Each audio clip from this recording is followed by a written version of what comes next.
George Kilpatrick, inspiration for the nation, celebrating people we feel good about. Well, we got a brother here we do feel good about.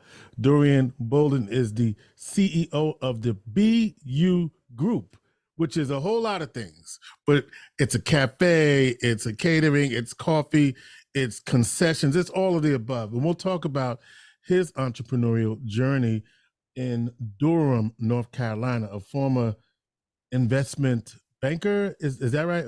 You worked in finance on Wall Street in the city. Yes, senior financial advisor, man, and wealth planner. Yep. And wealth planning. Okay, so he's doing that, and then decided because of some life events to turn it all around. So here we are. The one thing we don't. There's the only thing we don't like about Dorian. There's only one thing we don't like. He's a graduate of Duke University, and you know how we feel about Duke up here in Syracuse, New York. You know how we feel about that. So aside from that, we good with you, Dorian. How you doing, bro? Hey, I'm good, man. I was like, I feel like we got that last win, if I remember, because y'all first coming into the ACC, y'all was heartbreaking everybody, man. So we weren't expecting y'all to make that rivalry so real, man. As soon as y'all got in. It's I think it's automatic. Duke, okay, right. It's automatic. It wasn't like you had to figure it out, and so Duke is the new Georgetown for Syracuse, right? There's nothing like Syracuse, Georgetown back in the day, but Duke is, they're trying to make that the thing. You know what I'm saying? So we'll see. I feel like, which is cool, man. Ever since Maryland left, man, it's like, y'all slid right in perfectly.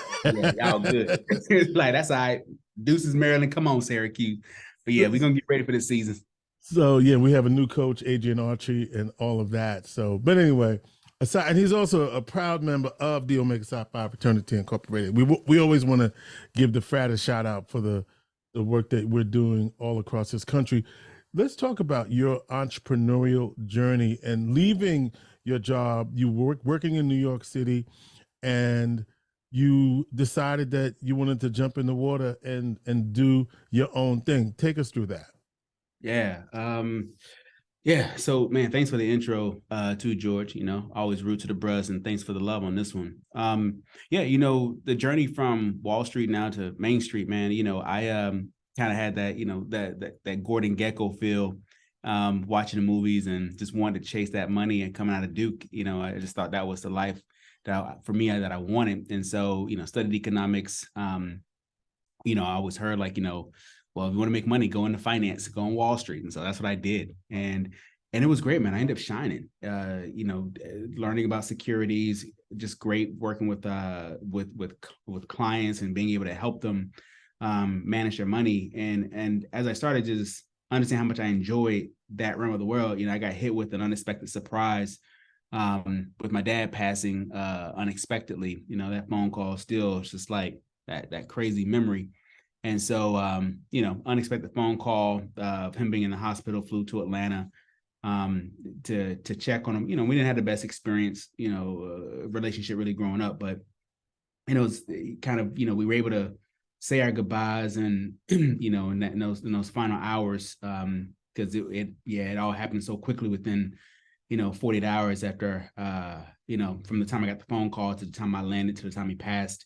And so when I came back to New York, kind of with that heavy heart, we then get an announcement that we're going through a company merger. And, it was weird, man. Here it is. My father passed. And then, cats who were close to me, mentors, here they were given a severance package and, we're told to exit. So it was like another group of, kind of family and friends were let go. So, man, it was just kind of this void that was huge in my life, that on one hand, tomorrow's not guaranteed. And on the other hand, I wanted to kind of choose my own path. And for me, I think that's how entrepreneurship was born. Do you think that you said you didn't have a good relationship with your father growing up? How much of that influenced your decision? In other words, this idea that you only live once, and maybe there's some regrets about that relationship. And in some ways you didn't want your life to repeat. Maybe the regrets, was there something there? Yeah. When I think about our relationship, right, and sometimes it's easy to use that stigma in terms of a Black man in the Black community, which isn't the case for everyone. And so my dad, although brilliant, full scholarship his junior year going to Morehouse, he kind of unfortunately, man, made some bad mistakes and, was given chances, but, kind of lost his path, with addiction. Mm-hmm. And so I think that for me was that fear, that hustle mindset that I always wanted to, kind of part for chasing the money. Like I wanted to make sure I had that financial security so that I never had to worry. But I still remember a conversation with my mother, man. She kind of reminded me when I was, after I graduated and kind of was in business, that, we were different, because everyone said like I was a lot like him, that same problem solver, he was brilliant, but I think recognizing that we were different, that I had my own path. Yeah. It made me realize, that seeing how his life ended, the opportunities that he had in front of him that he didn't take advantage of, was definitely a piece of the bigger puzzle for me of I wanted to pursue my dream, pursue my life in this sense of fulfillment and happiness, which wasn't the money piece I recognize anymore. And so you leave New York, but before you leave New York, you got a little taste of Java. You had this coffee thing going on, and you ended up making your own signature blend. So talking to me about this coffee journey as part of the Beyu Group, and of course the Beyu Cafe, which was, the food was good, by the way. I had a chance to be at the Beyu Cafe in downtown Durham, Main Street, the big, nice, beautiful building. But it started with coffee, right? It started with coffee.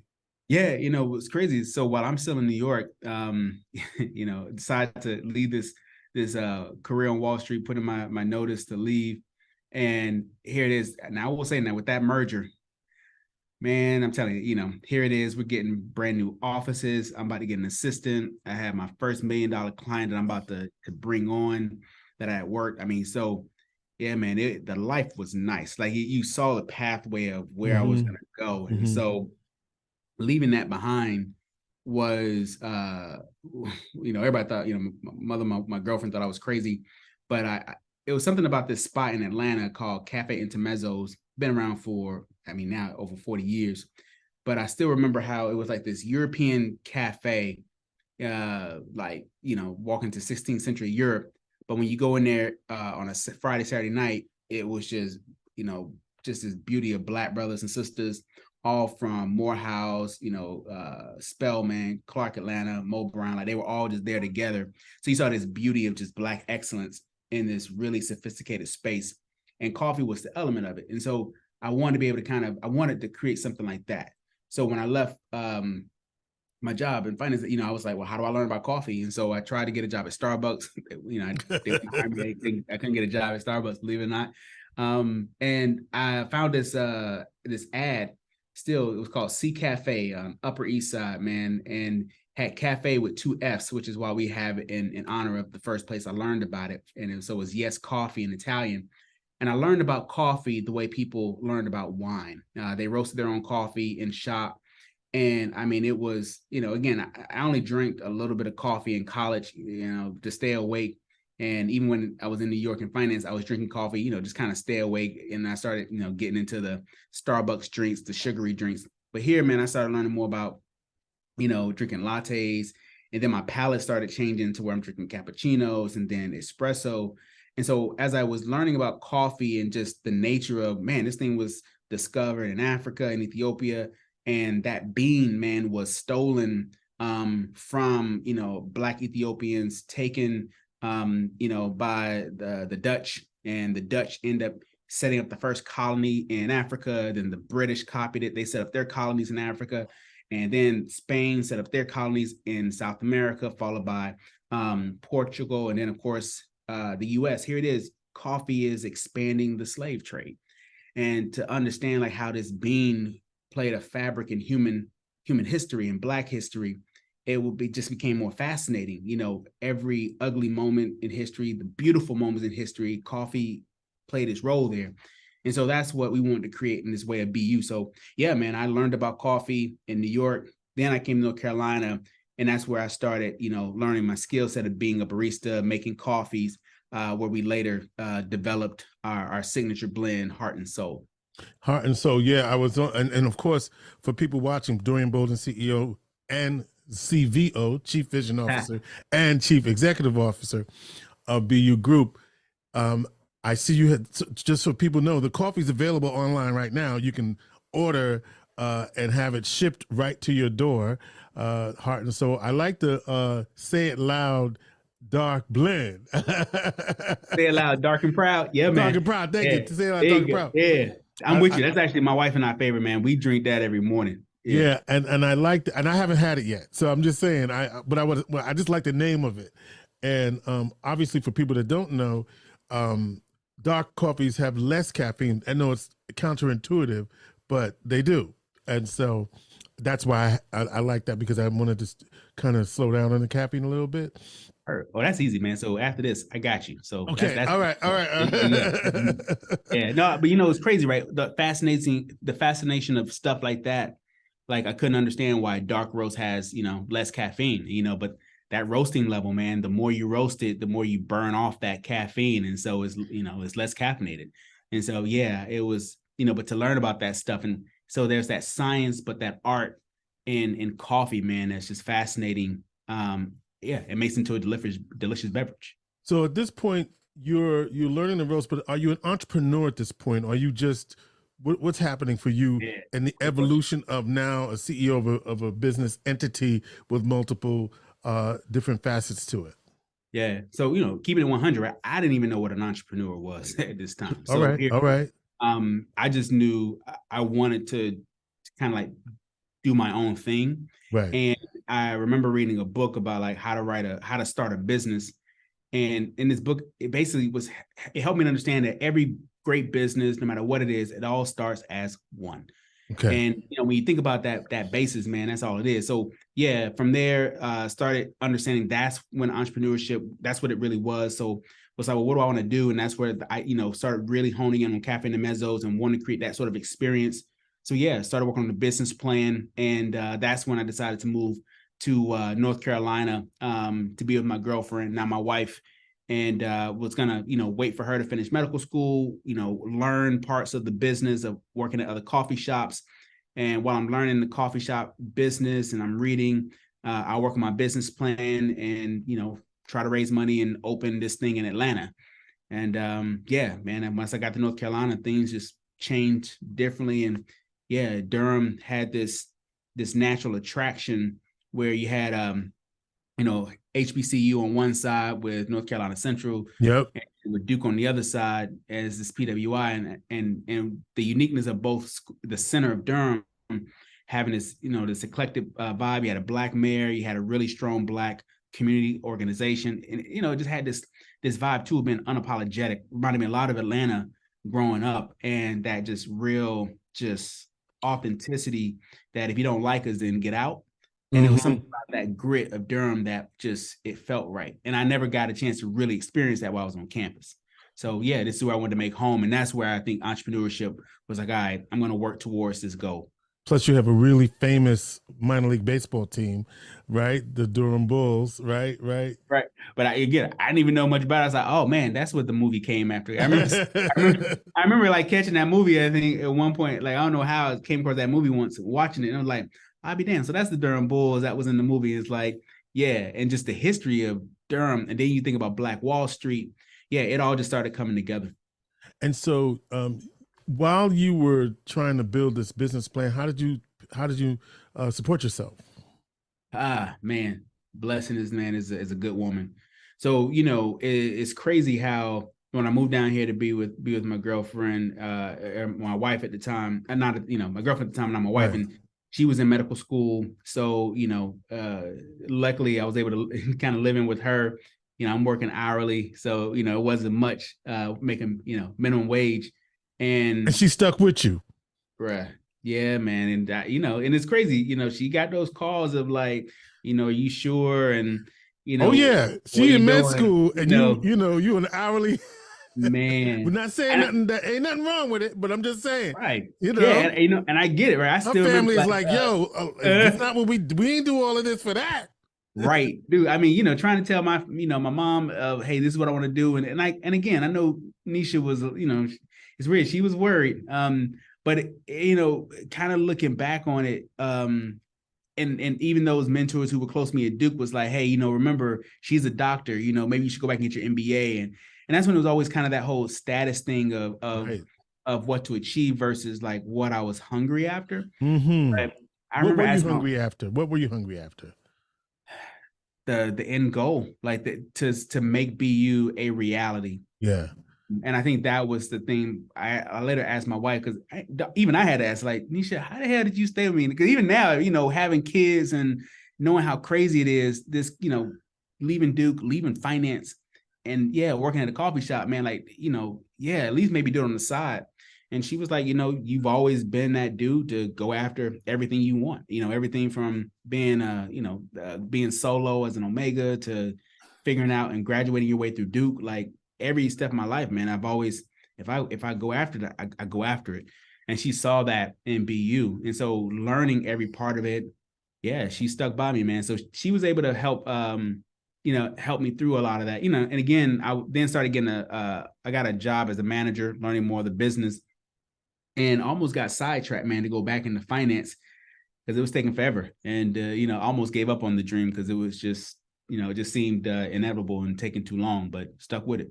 You often hear that you're like, people are one step away and they give up before because is it true that it looks darkest before the dawn? Is there some truth to that on your journey? Yeah. And it was scary as you don't know it then. And I think that's kind of the evolution of being an entrepreneur, that feeling, that moment of darkness, it doesn't necessarily always go away. Like as they say, there are new periods, new seasons rather, of growth, so when I always kind of relate everything to life and God and seasons where you think about the leaves are falling, but spring is right around the corner. Sure. And so this was my fall of where, everything just seemed bleak. It was taking forever to write the business plan. I still remember, like, I was trying to figure out what fort, like my startup costs. I'm like, I need forks, I need knives, I need all this stuff. And I'm trying to figure out what forks I'm going to get looking through this catalog. My wife was like, baby, you really think it matters what kind of forks you're going to get? And I was like, you know what? You're right. Like at some point, I finally started thinking like, look, I just got to go. And 80%, it's the 80-20 rule, 80% of it is good. I know the numbers. Let's hit some investors. Let's start raising some capital. Let's just get out there and make it happen. And your way of raising money was kind of interesting, right? Did you go to angel or did you do small? How did you raise the money, and how much money did you have to raise to have BU launch? Yeah. So, back then it was 2009 when we opened. So, here it is. Didn't even realize we were in the middle of a housing crisis, like a financial crisis. So, when you're kind of struggling, you don't know that. So, looking back though, here it is. I had banks that were interested in funding me. Based on the business plan, let's get it clear. You did finish it. You had a complete business plan. So that's what you were bringing to the bank to get funding. Go ahead. Right. And the thing that I was told is the banks were very impressed by my business plan. And I say that when I tell entrepreneurs to want to start a business plan, one of the biggest lessons I learned is you don't write a business plan necessarily for the banker. You write a business plan for yourself. It's your roadmap of where you're going. And so when I read a book on how to write a business plan, this book was the best one I could find, that it wasn't lofty and it's like, it's easy, but it also didn't scare you to not want to do it. So it helped me put all the different components together. So now as I'm here with the bank, I can explain all my numbers because I've done all the research. People want to know the name of that book. Oh man, yeah, it's How to Write a Business Plan by Mike McKeever. Okay. It's one of the NOLO self-help books. Till this day, after multiple editions, it is still one of the best books ever on how to write a business plan. And, when I think about the different sections from, your problem statement, what are you trying to solve, the business description, products and services, how are you going to make the money, marketing analysis, your competitive analysis, like all this stuff may seem foreign. Hell, it was foreign to me. But as I'm reading it, I'm like, I need to know this stuff. Like I need to understand like what I'm getting myself into, because the more fires you can put out in your plan is less fires you're going to have to put out when you open them doors and you open them, because you're going to have a ton of fires. So you want to try to eliminate as many of them as you can. So being able to go to the banks with that, they were very confident in what I was doing. Problem was, here it is, the housing bubble hits in an instant and money freezes up and everyone can't help. So yeah, I was able to I needed to raise a little over $500,000, and I was able to get just under 100,000 from a couple of investors. And I was unique with it, man. I was able to find ways to get like kind of almost like crowdfunding back then, but find individuals who were willing to do $500, $1,000, $2,500, but there was small chunks. And then finally got that one investor that was willing to say, okay, here's a check for 75,000. I'm like, wait, what? That's more money than I was like, people can write checks for 75,000. I know I was in finance, but I just didn't think right, my idea. So yeah, man, it was like slowly got a little bit of money. Then I was able to work with UDI, which is a community development corporation. They have them all over the country. They're designed, federally backed, designed to help, Black and brown and women-led businesses. So I was able to get a loan through them, was able to get basically a loan through the landlord. So I learned about, tenant improvement dollars. So, it was their building that I was upfitting. So they were willing to give, $300,000 to the project and raise my rent. So I'm basically paying a higher amount of my rent on my lease rate to get that money, with the understanding that we would go back down to market rate when, after our 5 years was up. So, there were creative ways that I had to learn and get the money. And then, a couple of credit cards, man. So I was highly leveraged, man. It's not one I recommend looking back on. I wish I had. Everybody says that, but that's how you had to do it, right? It was right. We call it was a bootstrap. It was investors. It's how you had to do it. And it's interesting when you say you don't know what you don't know until you in the game trying to, right? And so you didn't know that the tenant improvement financing, but then something bigger happened, right? Now you have an opportunity in downtown Durham. There's this building, and tell me what happens as you are on your journey. Yeah. So, all this through relationships of meeting this person, meet that person, from investors to finding that particular building, because that, where we open wasn't where we were looking at. And so, yeah, we ended up opening December 9th, 2009, hit the ground running. And part of it was, again, that business plan, market analysis. How do I, what's your marketing strategy? Well, hell, I didn't have no money for a marketing budget. So I ended up working with local newspaper to convince them to write a story on our opening, because nothing was happening in downtown. Right. So here it is, this new kid on the block. Let's journal his story on what he's doing. So they wrote 3 stories on me. Then that picked up and got some others to write about me. So it's kind of like what Trump did, get that free publicity when he's running for. It's the same thing, man. It's right. Earned. We call it earned media. Amen. And that was the strategy of that PR.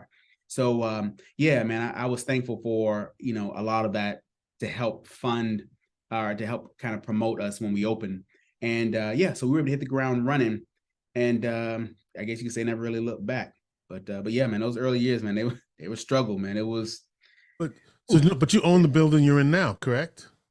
Yeah. So in 2015, I told you we got the TI dollars, tenant improvement dollars from our landlord. After 5 years, we were supposed to go back down to our regular market rate. Now Durham is booming, market rates have gone up, and I'm still paying way above what everyone else is paying. So if you can imagine, had I not taken any money from the landlord, I'd be paying, maybe about anywhere from, I think, like $6 to $12 a square foot. I started like $23 a square foot. So I'm paying like $3,000 a month more than anybody else. Well, here it is. 5 years later, they want to keep it at where I'm at. They don't want to come back down to the market, which was, maybe like $16 a square foot. So yeah, man, I found a different way to purchase a property. And, we came across, luckily, the building that was 2 doors down, which is where we are now. My wife and I, we got an SBA 504 loan. And I remember learning about the 504 loan through the neighbor who had bought the building across the street. And as I was talking to Scott and some others, like, man, I don't have any money. So there has to be a way I can do this with, no money, right? Like, how can I do this?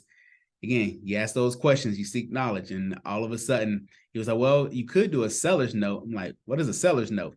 And lo and behold, man, you got the seller of the building putting in that 10% through a loan. So I got the SBA to do the 90%. I got the seller to do the 10%. And then, the SBA, they love 504 loans because the bank, like, cool, SBA is gonna, go in it with the bank. Our bank at the time was BB&T, now Truist. So yeah, man, we were able to finance that bad boy, 100% debt finance. And they loved it because they're like, hey, we've already been paying the same amount in rent, moving towards a mortgage. And so, yeah. And so BU is now the cafe that I had a delicious breakfast in and some great coffee. And tell me the concept of BU. I see you on your Instagram back in the day. You have a whole thing about authentically you wherever you are. And I wonder if that's about Black folks. I know it's about everybody because your customer is everybody. But I mean, is it about how we show up in spaces, or is how anybody shows up in spaces, being authentically who we are? Yeah, that's a great question. So, when you think about, it's definitely greater than just Black people, because it's a spiritual thing. In terms of, when I was in New York, my roommates and I, we would always say to each other, man, just be you, just be you. Every time we had a rough day, man, things were just going on, man, just be you. And part of it was, we believe that if you're true to who you are, believe in the higher power, everything will work itself out. And it was that belief that all we have to do is tap into our most authentic self, because we're all, God-given, talent and special gift. And so that was the piece that carried it forward with BU, especially when you look at us as Black people and our history. Again, going back to that coffee bean financing the slave trade, and here we are today as a Black-owned business, continuing the legacy of Black Wall Street in Durham, North Carolina. And so that, when you think about BU in terms of Black history, Black culture, man, that's the priceless piece that, I can't take any of this stuff with me, but I can take that, man. I can take that memory, that legacy, that contribution. Yeah, So, man, I'm good. So the cafe also has live music. I know that was something that was unexpected, but that kind of took off. You're in the airport. You tell me what else? What else is the BU Group doing? Yeah. So, BU Cafe is our flagship. We do live music. We did it hard. Pandemic, we slowed down, but we're bringing it back slowly. So we do a live music, but that is our flagship, full service, great food, still that coffee side of it.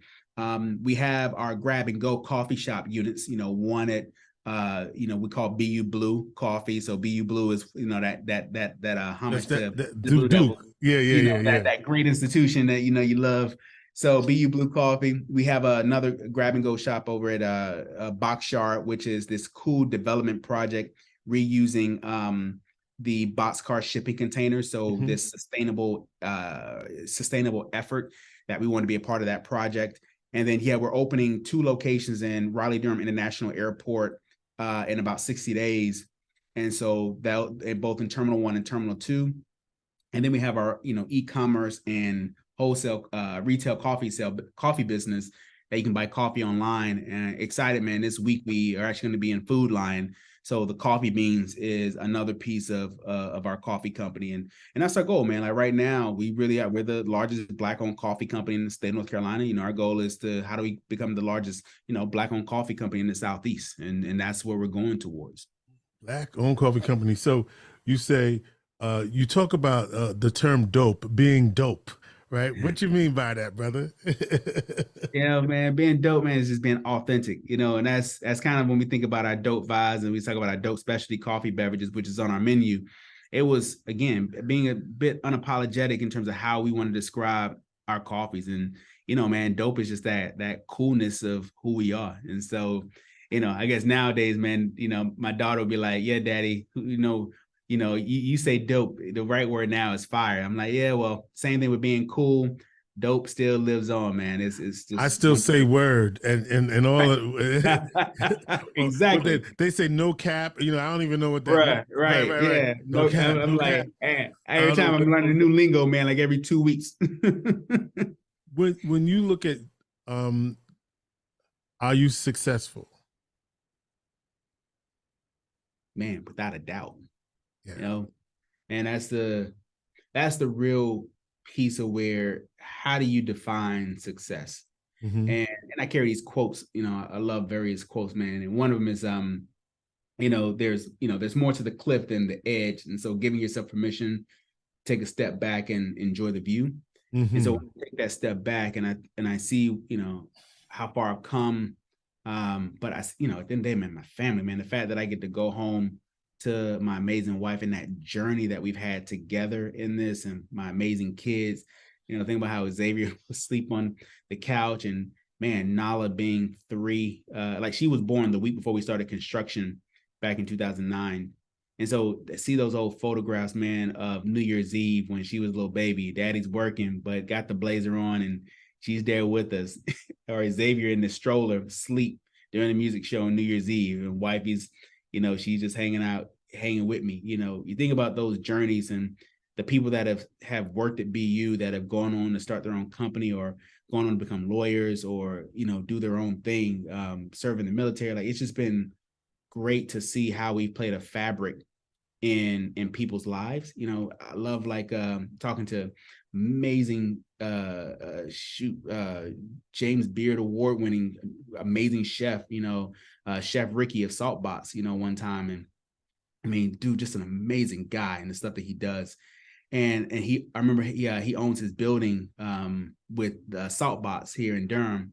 And he was like, yeah, man, I remember what you did and, reading about and learning about it, we talk, and he was like, that inspired him to buy his building. And I'm like, I had no idea, I mean, like that's what you live for. You know what I mean? Yeah. And I'm thinking as I'm listening to you, by the way, where was your hometown?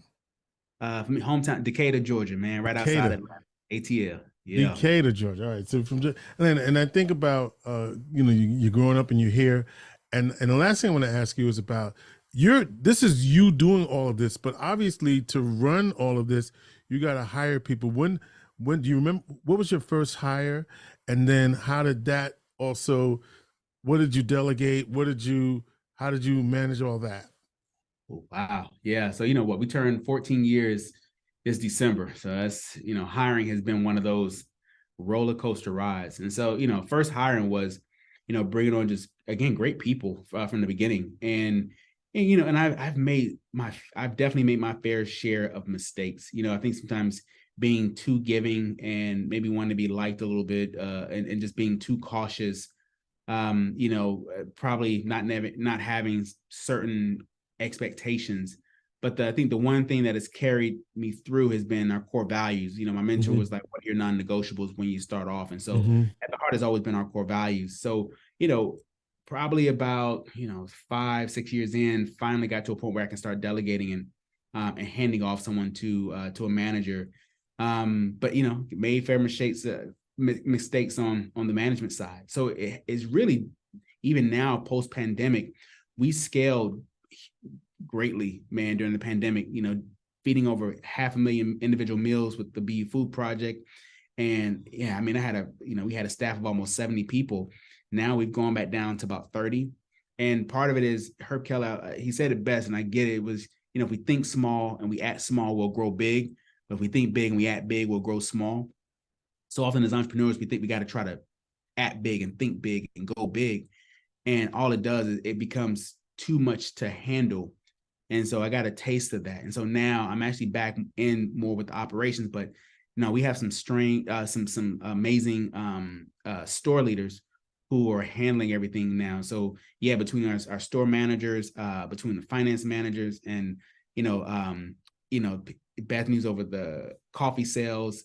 Yeah, man. I mean, between Clarence, Connell, like our team and what they're doing. And now I'm at a point where, I always say, if I got to be in there, then, only, what do I need this person for? But so we have a team that's able to handle their units. And as they develop, and that's where we're at now, we're about development. As we develop our team and grow organically, God will continue to bless the domain. And my goal is to make sure they're being blessed the same way as I'm being blessed. And so that's our focus. Beautiful. All right. Leave us with 2 things you would want listeners to take from what you've done that they can help from what they can do for themselves. As entrepreneurs, or just in life, or entrepreneurship, however, whatever's on your spirit, my brother. 2 things that people take 2 things you want people to do from hearing this. I guess 2 people, man. One is just a reminder, man, that you can't take any of this stuff with you. And so I think I've learned that really understanding, what is it that you're passionate about, and it's taken a while to go full circle. Money becomes the byproduct, success becomes the byproduct of that passion. Mm-hmm. And it took me a long time to realize that piece, which kind of, again, not chasing the money, but the byproduct. So I would say, man, definitely understand your passion and how money becomes a byproduct of it. And then the second, man, is, I was telling somebody earlier, man, go back to the old slave joke. They say, how do you hide something from a black man? Put it in the And book. put it in the book.